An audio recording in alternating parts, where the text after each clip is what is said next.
5 foot guys. Hi, my name is Aquino. I'm from Classical Academy, and I want to thank everyone who made this possible. This is, honestly, I was so nervous for this, but coming here and just feeling everyone just being so supportive has been absolutely amazing. You want to tell, but I'm having incredible stage fright right now. But I want to thank just everyone who's gotten me here today. Thank you, Miss Angie, for being in my corner, talking with me about everything and anything, any time of day. It's amazing. And Mr. Moen for his support and helping me transfer schools back and forth the last year. So thank you for making that happen for me and making my senior year actually a lot better than it could have been. And my mom for just showing me strength. I'm gonna cry already. Oh, this step stool. Okay,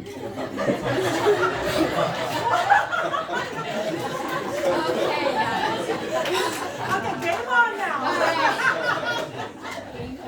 All right, guys. Take 2, guys. Okay. All right. Now that I've already cried, I've introduced myself, introduced my support system. I'm gonna begin with my story. So, at 4 years old, my IQ was 141, which is 41 points above the average. At 8 years old, I competed and earned the title Miss Junior Preteen San Diego. At 9 years old, I began college.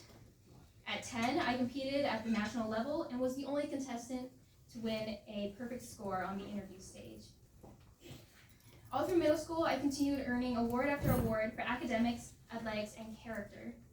By high school, not achieving excellence in all areas of my life was uncharacteristic.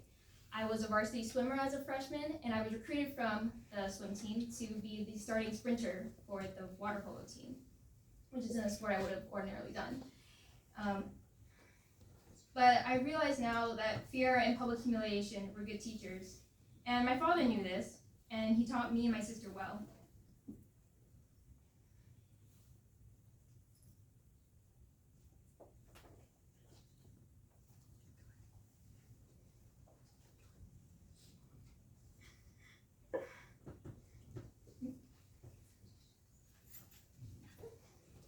Okay.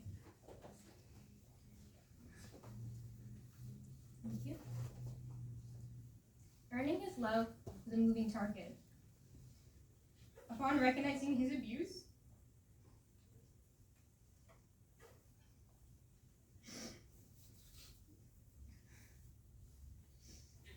we fled for our lives.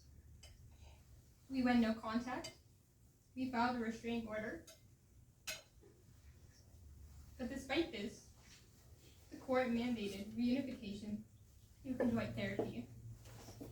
For over a year, my sister and I continued to face harm through our weekly visits with our father and a therapist who didn't see that he didn't believe in basic human rights. Despite this, I found joy through playing water polo and becoming a lifeguard. I found identity and belonging in my new communities. I was experiencing freedom for the first time in my life. Days after getting my driver's license, I was rear-ended at freeway speeds. I sustained a traumatic brain injury, leaving me with amnesia, continuous migraines, loss of language processing, and the inability to think or speak. And I was also left with an IQ of 132, which I was very bummed about, which was 9 points lower than previous. My routine continued to be consistent as I went to class and to practice, not knowing the extent of the damage done to my brain. No one saw beyond my academic record and nice personality. My missing assignments went unnoticed due to my high GPA, which dropped from a 4.16 to a 3.33. I'd gone every letter but an A that year. I suffered in silence, knowing I'd lost who I was. My prized abilities were stripped from me, leaving me questioning if I was worth keeping myself alive. I was detached from myself as a judge, jury, and executioner. I didn't rule in my own favor. Since then, I've been healing. I've undergone many medical treatments and faced my greatest fear of all time, which are needles.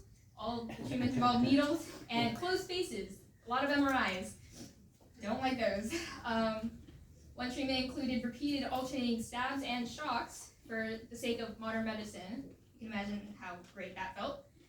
Recounting my story is painful as I continue undergoing treatment and watching the custody battle for my sister continue.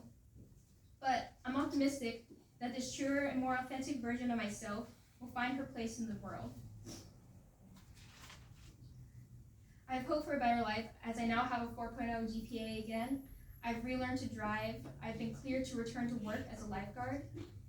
And I'm set to graduate in a little over a month when it looked like I might not graduate.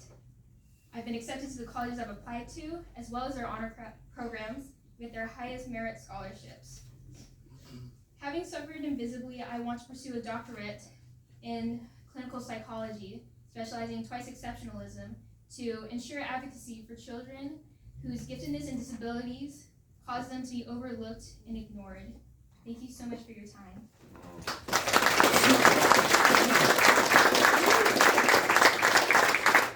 And now I'd like to introduce my mom.